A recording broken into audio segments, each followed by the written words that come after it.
제가 한 번도 해외여행을 간 적이 없어서 헝가리 여행을 가야겠다라고 생각을 하고 미뤘거든요. 혼자 하는 것들은 조금 미루더라도 누군가와 함께 하는 것들, 함께 하는 여행 이런 거는 좀 미리 했으면 좋았을 거라는. 마스크 쓰는 거 외에는 내 삶의 변화가 뭐가 있었을까 생각해보면은 별게 없을 것 같아요. 그렇게 단순하게 사는 것 같아요.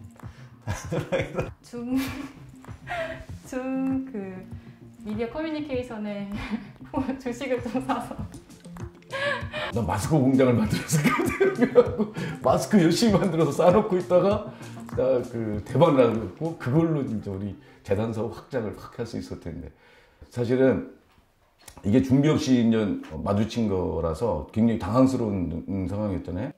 제가 활동을 1월에 시작을 했는데 코로나 상황이 터지면서 거의 같이 활동을 코로나랑 같이 시작을 했었거든요. 1월 달 말에 국내에는 첫 확진자가 나왔고 그리고 2월에 되면서 대구에서부터 굉장히 심해지는 코로나 상황이 되면서 심각해지고 나서야 전염병이라는 게 이렇게 심각하구나라는 걸 알았지. 당황했던 것 같아요.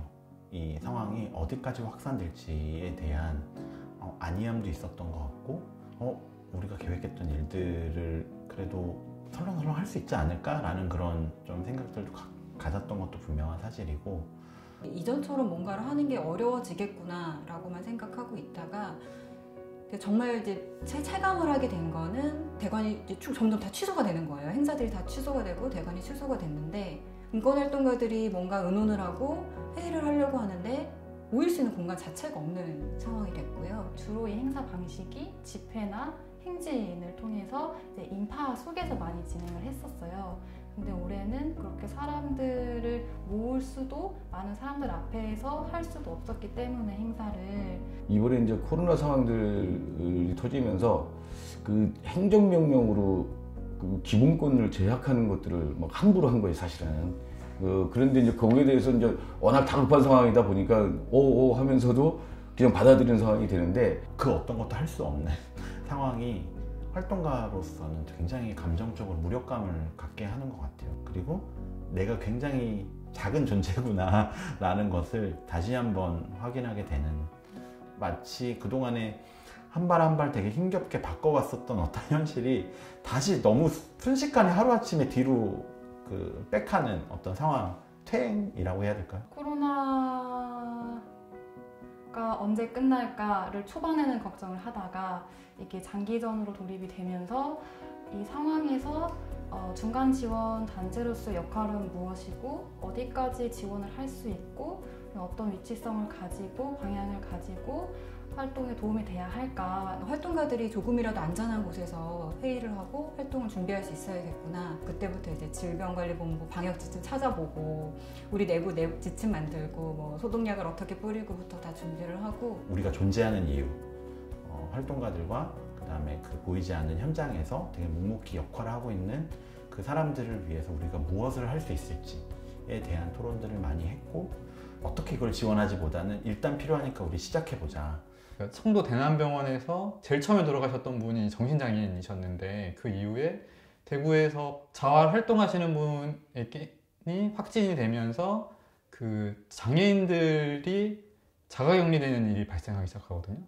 그 격리된 장애인들과 함께 동행격리를 선택하는 장애인권 활동가들을 좀 지원하자라는 모금 계획을 굉장히 긴박하게 했었죠. 이 성소수자 인권활동가들이 그때 긴급대책본부 같은 것들도 급히 꾸리고, 그 다음에 거의 24시간 상황실을 운영하면서 서울 경기 지역 같은 경우에는 방역당국을 직접 만나고 정책의 변화를 끌어내기도 하고, 또 성소수자 커뮤니티 안에는 불안감을 잠재우면서 인권운동에 해왔던 역할들, 그게 있었기 때문에 어쩌면 우리는 그 3월과 5월을 견디면서 지금을 보내고 있는 건 아닐까라는 생각들도 하게 됩니다.